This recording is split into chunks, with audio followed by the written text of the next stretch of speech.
Voltamos, parte 2 da revisão do informativo 969 do STF, e a gente estava falando sobre bens públicos e as terras devolutas.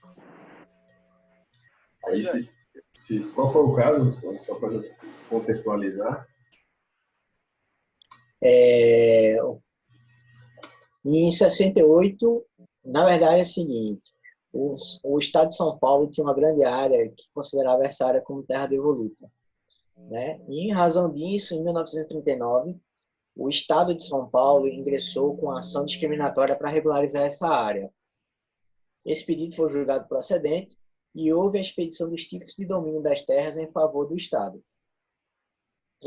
A sentença foi transitada e julgado, né, em 58.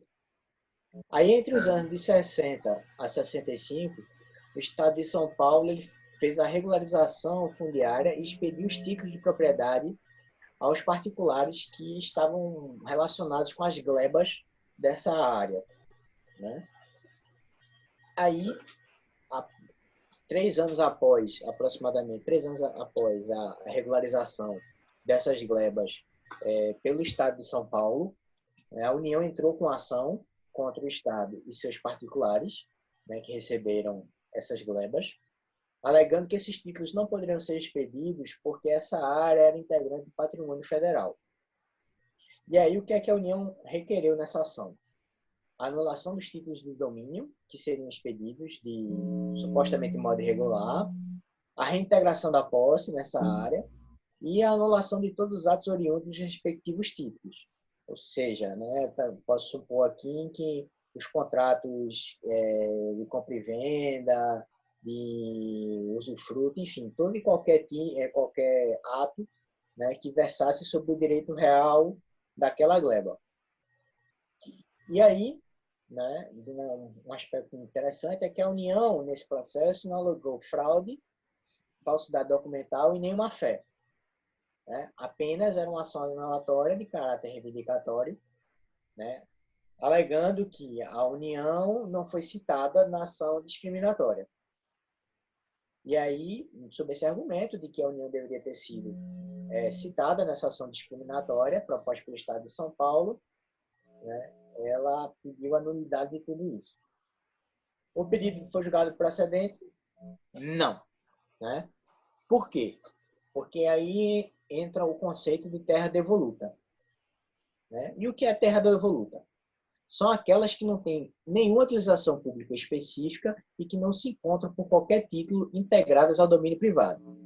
Eu acho que é a famosa terra de ninguém. Né?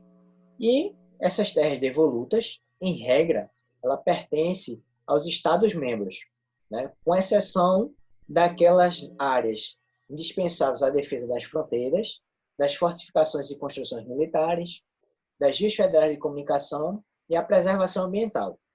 Que essas áreas elas são de propriedade da União. Né? Isso está lá registrado no artigo 20 da Constituição, inciso 2. Aí, qual a conclusão que se tem? Não são todas as terras devolutas que são bens da União. Né? São bens da União apenas as áreas para a defesa das fronteiras, defesa e fortificação de construções militares, defesa das vias federais de comunicação e preservação ambiental. O restante, o que não se enquadra nisso, né, é propriedade do respectivo Estado-membro, nos termos do artigo 26, inciso 4, salvo engano, da Constituição Federal. Né, que lá consta expressamente que as terras devolutas, não compreendidas entre as da União, é bem dos Estados Federados.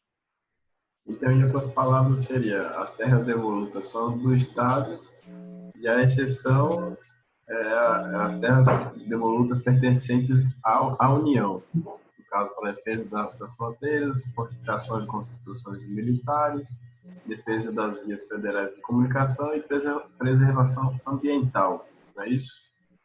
Tirando essas hipóteses, o resto é do Estado. É como se fosse a competência da justiça estadual, né? Quem for da federal trabalhista é do Estado. Seria uma analogia que talvez possa ajudar na memorização. Veja que caiu agora, recentemente, ó. Veja, promotor de justiça do Ceará, 2020, e juiz do TJ do Pará, Do Pará. do Sebrasp, né? Como é que foi a cobrada? Vamos Pará. ver? Então vou ler aqui. As terras As terras devolutas... devolutas indispensáveis. Ah, vai ler? Não, pode ler, vá. As terras devolutas indispensáveis à preservação do meio ambiente são consideradas bens de uso comum do povo e titularidade dos municípios, de uso especial de titularidade dos estados, dominicais de titularidade dos estados, de uso comum do povo de titularidade da União ou dominicais de titularidade da União. Se liguem só aí na pegadinha, galera. Apesar de, como a gente tinha visto no julgado, que as terras devolutas, em regra, são dos Estados-membros, né? Sempre que elas forem afetadas, né? Sempre que elas forem dispensáveis para a defesa, para as fortificações, construções, vias federais de comunicação e preservação ambiental, elas serão da União. Então, a questão ela foi bem... As terras devolutas são indispensáveis à preservação do meio ambiente, para a gente deixar claro. Lembrando também que essas previsões são previsões constitucionais, né? A primeira, contida no artigo 20 do 2º da Constituição Federal, né, que prevê quais são os bens que pertencem à União, incluiu as terras devolutas, né, defesa fronteira, fortificação, via federal e preservação ambiental. E a segunda previsão é do artigo 26, né, que fala sobre os bens do Estado, né? E aqui também inclui as terras devolutas, excetuadas aquelas que já estão previstas como patrimônio da União. Então, se a gente, para matar a questão, a palavra-chave aí é preservação do meio ambiente, não é isso? Isso. E aí ficaria só as alternativas em tese D e E. Que se é de preservação do meio ambiente, é da União. Mas E aí seria de uso comum do povo ou dominicais. Exatamente. O que é um bem dominical, minha gente? Alguém me ajuda aí, por favor. Se me falha a memória... Deixar claro para eu não vou arriscar não, para não falar. Por favor, só não digam que é o bem usado no domingo. Não, é com utilização específica, né? Dominical, é um bem que tem uma... Dominical aí vem do verbo latim, do termo latim, né? Domine, que é senhor, né? Indica propriedade. Então, aí fica mais interessante. Propriedade da União, né? Vamos lá. Porque veja que essa questão foi uma questão muito inteligente, porque né? Se é dominical, É assim, aparentemente foi uma questão boba, mas foi uma questão muito inteligente e bem elaborada. Né? Porque, veja, ela pegou um decoreba da Constituição, artigo 20, inciso 2, né? São bens da União, as terras devolutas indispensáveis à preservação ambiental. Aí, tranquilo, né? Só que ele acrescenta, tá, beleza. Mas são consideradas bens. Onde está essa nomenclatura? Dominicais e titularidade da União. Então, a gente vai encontrar no artigo 99 do Código Civil, né? Que são bens. Quais são os tipos de bens, né? Aí o 99 vai dizer a gente o seguinte: o primeiro fala sobre bens públicos de uso comum, né? Do povo, né? Que são rios, mares, estradas, ruas e praças. Aqueles que não têm uma finalidade específica. O artigo 2º do 99 vai falar sobre os bens públicos de uso especial, né? Os bens públicos de uso especial são aqueles que têm uma finalidade atrelada, né? Que é um edifício ou um terreno destinado a um serviço ou um estabelecimento da administração federal, estadual, territorial ou municipal, né? Inclusive das autarquias. Já os bens dominicais, previstos no artigo 3º do artigo 99 do Código Civil, fala sobre são justamente aqueles que constituem patrimônio de pessoas jurídicas de direito público como objeto de direito pessoal ou real, né? E como a gente viu no artigo 20, inciso 2, a terra devoluta é um patrimônio da pessoa jurídica de direito público e um patrimônio, um objeto de direito pessoal, aliás, um objeto de direito real, né? Propriedade especificada. Então aí a gente coloca aí na letra E, né? Perfeito. Então a construção da Constituição com o Código Civil, do artigo 99, inciso 3. Do Código Civil, se a gente for observar nas provas da SEBRASP, esse é um novo modelo de prova SEBRASP. E ele transfere um pouco daquele simples decoreba para uma conjugação, na verdade, de saberes ali do candidato. Coloca para você pensar, né? É tipo questão do Enem agora, né? Eu recentemente estava conversando com um amigo meu que estava revoltado porque a questão uma questão apresentada por uma banca modificava uma preposição do texto legal, mas quando a gente ia ler o enunciado, essa preposição ela foi modificada, mas foi trocada por uma outra preposição com um sentido similar. E o candidato estava revoltado, dizendo que não era possível porque o texto tinha aquela preposição e não a que foi inserida. E eu só lembrei a ele, assim, olha, vamos ler a questão. Assim, será que houve uma modificação no sentido da expressão para a gente justificar que a questão está errada? Não houve, mas está diferente. Mas aí, se você for observar, assim, ele está pedindo para você raciocinar além do texto constitucional, né? Além do texto legal. E é isso que a gente está preparado, né? Para ter uma visão mais holística, né, das coisas. E uma visão e também uma visão semântica apurada, né? Para verificar quando, em que situação, há uma mudança de um vocábulo pode alterar o sentido ou quando não. Perfeito. É que nesse caso aí que você poderia matar. É da União? Tá claro, é da União. Agora, esse tipo de terra de uso comum é dominical. A Constituição não diz. Exatamente. Vai exigir que, além do conhecimento constitucional, você tenha um conhecimento de direito civil apurado, né? Que além, não só saber quais são os bens da União ou não, mas também saber quais são os tipos de bens previstos no direito civil. A classificação desse tipo de bem, né? Isso. Bem inteligente, gostei. E aí, na segunda questão, a gente vai ver um outro tipo, uma outra pergunta, mas sobre o mesmo fato, né? O TJ do Pará, né? Isso. Pode ler, Daí. As terras devolutas são A. Terras de propriedade da União que não têm afetação específica e que, portanto, são consideradas disponíveis. B. Terras públicas que estão afetadas para a uso público, mas que ainda não foram arrecadadas por ações discriminatórias. Alternativa C. Terras públicas ou privadas localizadas em faixas de fronteira, reservas indígenas ou terrenos de marinha. D. Terras públicas ou privadas consideradas indispensáveis à defesa de fronteira e à preservação ambiental. E, por fim, a letra E. Terras públicas não incorporadas ao patrimônio particular e que não sejam afetadas a qualquer uso público. E aí ele pede um conceito puro, né, de terra devoluta, né? A gente já sabe terra devoluta, terra pública. Então a gente já tira aí, ó. C e D tá fora, né? A gente sabe que terra devoluta não é de propriedade da União, então a gente já mata A. Né? Elas não são consideradas disponíveis, né? Pela também tirar a área. Bom, aí a gente sabe que terra pública tá lá, não tem nada, então não pode ser a que está afetada ao uso público.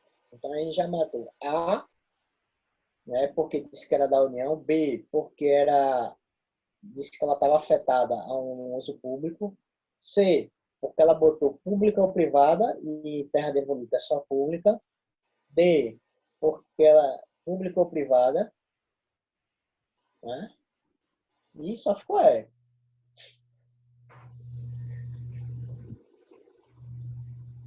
Isso. Vou lembrar aqui só o conceito de terra devoluta, né? Terra devoluta são aquelas que não têm nenhuma utilização pública específica e não se encontram por qualquer título integradas ao domínio privado. Então, realmente, a gente só fica com a letra E, né?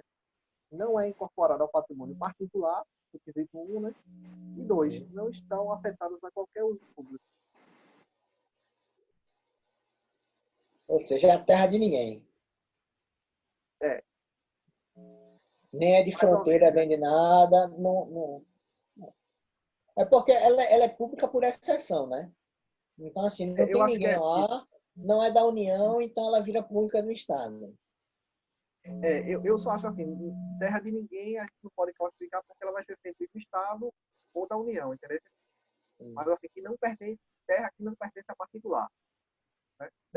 Terra que não pertence a particular e terra que não tem uso público, não é afetada ao uso público, terra devoluta. Aí o julgado vai falar sobre outras discriminações, né? Vai discorrer, esmiuçar um pouco mais o julgado para falar sobre o que é a discriminatória, tá? Já saindo um pouquinho do escopo da decisão principal, né? Sobre a discussão de terra devoluta. Mas que é igualmente importante para enriquecer o conhecimento jurídico, né? E quem quiser ajudar em outras questões. Eu sugiro que a gente dê uma adiantada, porque a gente já passou um certo tempo nesse julgado, para a gente conseguir avançar na revisão. E aí fica a sugestão para um estudo individual e conseguir fazer a leitura total desse comentário, né? De acordo? Então, próximo. Direito Civil. Vamos lá, O artigo 927, parágrafo único do Código Civil, pode ser aplicado para permitir a responsabilização objetiva do empregador por danos causados ao empregado decorrentes da acidente de trabalho, não sendo incompatível com o artigo 7º, inciso 28 da Constituição, que prevê responsabilidade subjetiva. Isso é babado forte. Isso muda muita coisa no mundo. Lê o quadrinho. O artigo 927, parágrafo único do Código Civil, é compatível com o artigo 7º, inciso 28 da Constituição, sendo constitucional a responsabilização objetiva do empregador por danos decorrentes de acidente de trabalho nos casos especificados em lei ou quando a atividade normalmente desenvolvida por sua natureza apresentar exposição habitual a risco especial com potencialidade lesiva e implicar o trabalhador ônus maior do que os demais membros da coletividade. Mas aí a objetividade é em razão do risco da atividade, não é isso? Isso. Se for uma atividade normal, não há que se falar numa responsabilidade objetiva. Deixa eu só conferir. Veja que é um caso de repercussão geral e possivelmente vai ser cobrado em provas. Eu só tá aqui se era esse o caso, porque lembro que tem um outro julgado em que o INSS pode cobrar do empregador. Justamente essa Ultrapassão regressiva, né? Isso, ação regressiva, mas me parece que não é desse caso, desse julgado. Não, na verdade, pelo que eu entendi, é que muda-se a regra da responsabilidade, né? Nos casos de acidente de trabalho, quando o risco é inerente à atividade desenvolvida. Então, não há que se aferir culpa, né? Ela é objetiva, porque o risco já está implícito pela atividade desenvolvida. Entendi dessa forma. É isso mesmo. Assim, deixa de ser subjetivo para comprovar o nexo causal para ser objetivo, não é isso? E aí cabe ao empregador entrar com as hipóteses excludentes, né? O culpa exclusiva da vítima, a força maior, né? O caso fortuito. Esse é um caso muito interessante. Vamos só contextualizar para a gente adiantar, né? João era vigilante de uma empresa de vigilância armada que fazia transporte de valores. Determinado dia, ele estava fazendo a vigilância de um carro forte na via pública quando houve um assalto. Houve intensa troca de tiros entre João e os assaltantes. Em decorrência desse episódio, João passou a experimentar graves consequências psíquicas, não tendo mais conseguido trabalhar. Diante disso, ajuizou na Justiça do Trabalho ação de indenização por danos morais e materiais contra a empresa e foi condenada a pagar R$ 50.000 ao funcionário. O fundamento jurídico para a condenação foi o artigo 927, parágrafo único do Código Civil.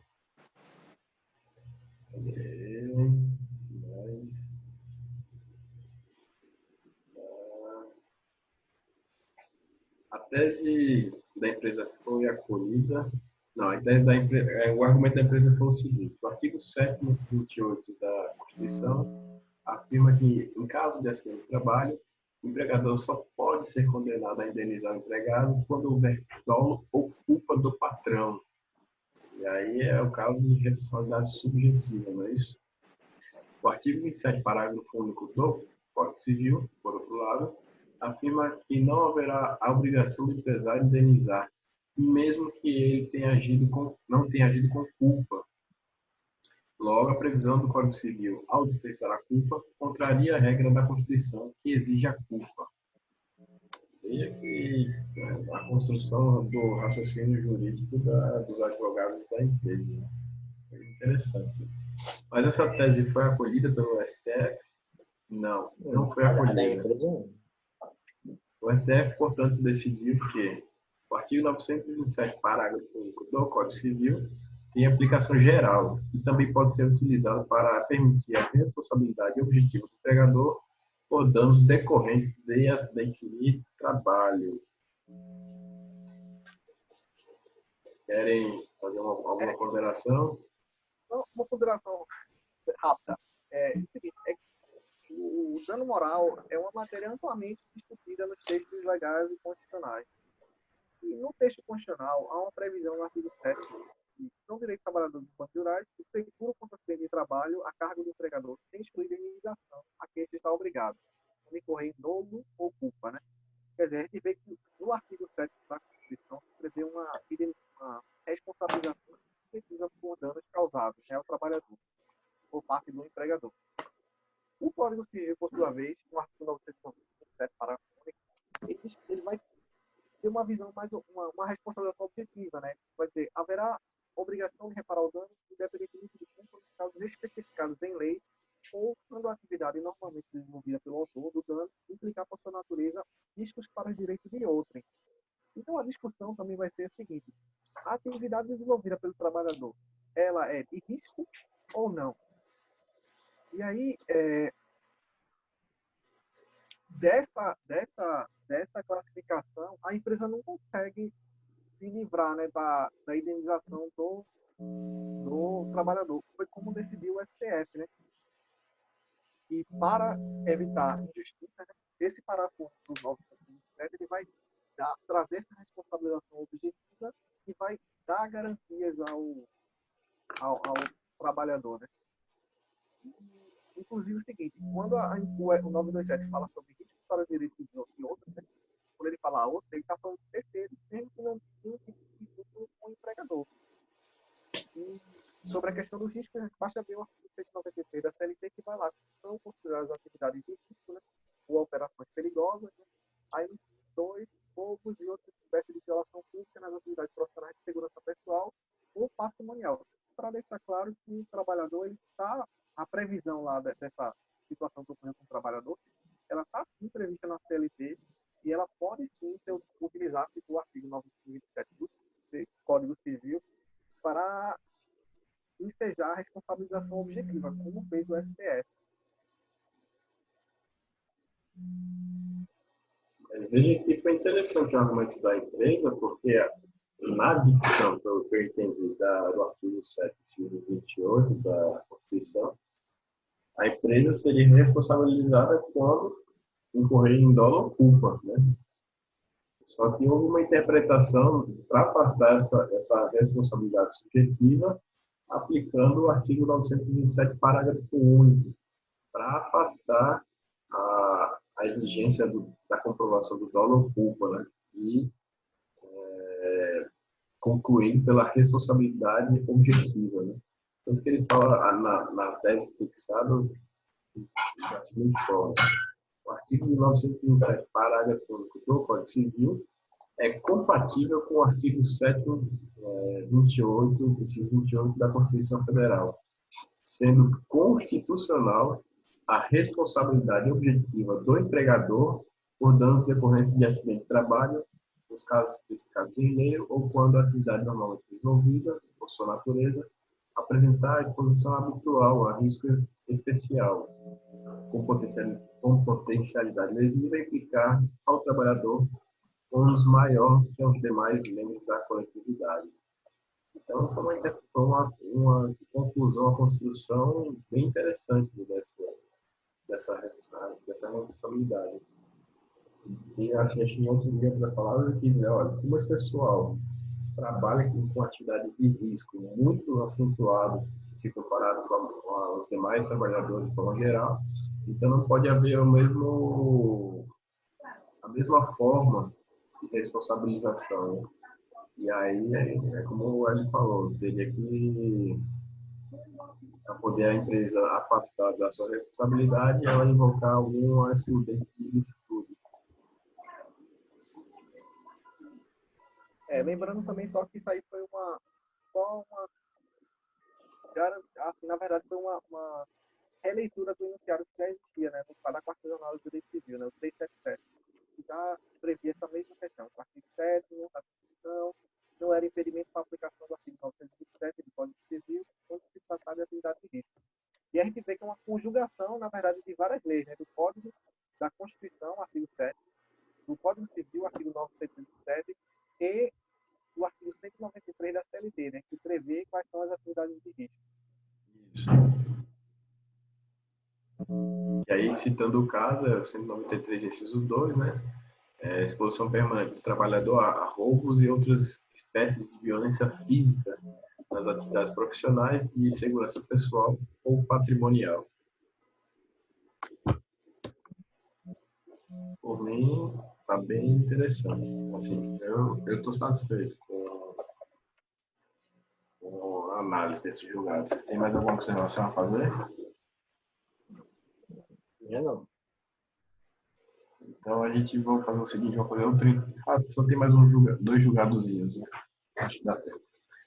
Então, Doji, você que é o mestre dos mestres da advocacia, que absolveu um acusado no tribunal do júri, então faça as honras. O homem do júri. Nada. Vamos lá. Tribunal do júri. A determinação de realização de novo julgamento pelo Tribunal do Júri não contraria o princípio constitucional da soberania dos vereditos, quando a decisão for manifestamente contrária à prova dos autos. A anulação da decisão do Tribunal do Júri, por ser manifestamente contrária à prova dos autos, não viola a regra constitucional que assegura a soberania dos vereditos. Vale ressaltar ainda que não há contrariedade à cláusula que ninguém pode ser julgado mais de uma vez pelo mesmo crime, ainda que se for no segundo conselho de sentença, o julgamento é só um, é um só, e termina com o trânsito em julgado da decisão. Só dar uma contextualizada aqui, né? João foi julgado pelo Tribunal de Júri, concluído os debates do Ministério Público. O membro do Ministério Público, o advogado e 7 jurados foram para a sala especial e foram formulados os seguintes quesitos. Primeiro, sobre materialidade. Em XX, por volta de X horas, na rua XX, bairro XX, nesta comarca, a vítima foi atingida por disparos de arma de fogo, sofrendo lesões descritas no laudo de folha XX. No meio das células, os jurados responderam que sim. Quando perguntado sobre a autoria, o acusado foi o autor dos disparos, os jurados responderam que sim. Perguntado sobre o quesito genérico da absolvição, o jurado absolve o acusado. Esse quesito, os jurados também responderam que sim. Diante disso, o juiz encerrou a votação e prolongou a sentença absolvendo o réu. O promotor recorreu com apelação, dizendo que foi contrário às provas do 593 do CPC. Né? O Tribunal de Justiça deu provimento ao recurso, determinou um novo júri e, por habeas corpus, a defesa não concordou com o acórdão e dizendo que ele teria afrontado a soberania dos jurados. Né? O pedido não foi acolhido pelo STF sobre o argumento de que a decisão não violou o artigo 5, inciso 38 da Constituição, né? E a determinação de relação ao novo júri não contrariaria o princípio da soberania dos veredictos quando a decisão fosse manifestamente contrária à prova dos autos. Certo? E a discussão fica em torno de essa determinação de novo júri viola ou não viola o princípio do non bis in idem processual, segundo a qual ninguém pode ser julgado duas vezes pelo mesmo fato. E aí? Pode continuar. E a resposta é: não há contrariedade à cláusula de que ninguém pode ser julgado mais de uma vez pelo mesmo crime, ainda que se forme segundo o conselho de sentença, o julgamento é um só e termina com o trânsito julgado da decisão. É que, na verdade, a decisão não havia transitado em julgado, né? Então, pode falar que havia algum impedimento, né? Se a decisão tivesse transitado em julgado, a gente observa que mesmo a decisão transitada em julgado, hoje ela é passível de anulação, né? Mas ações revisionais, né? Uma revisão criminal, né? Você pode dispor até 2 anos a partir da sentença. Então, de fato, a inexistência da violação do princípio constitucional, aliás, a inexistência de contrariedade do princípio constitucional da soberania dos autos foi acertada pelo tribunal. Agora tem uma advertência, lê a advertência. A advertência que está colocada aqui é a advertência. O tribunal só poderá dar provimento à apelação com base nesse fundamento uma única vez. Assim, em nosso exemplo, o TJ determinou que seja feito um novo júri. Se os jurados decidirem novamente que o réu será absolvido, ainda que o MP recorra, o tribunal não mais poderá dar provimento à apelação, como fundamento de que a decisão do júri foi manifestamente contrária à prova dos autos. E aí, senão, a gente haveria uma infinidade de recursos do Ministério Público até obter uma decisão que fosse favorável à sua tese. Isso. Igualmente, Você pode, a defesa isso pode ser aplicado. Meus evitar, amigos, de repente, o abuso de direito, né? Aí Evitar o abuso de direito, né? vamos fazer um novo intervalozinho e a gente já conclui essa terceira e última parte desse julgado. Poxa, rapidinho, é bem rápido esse trabalho. Mas é porque a gente vai ter que concluir Acabar, agora. Até já. Tá, até já.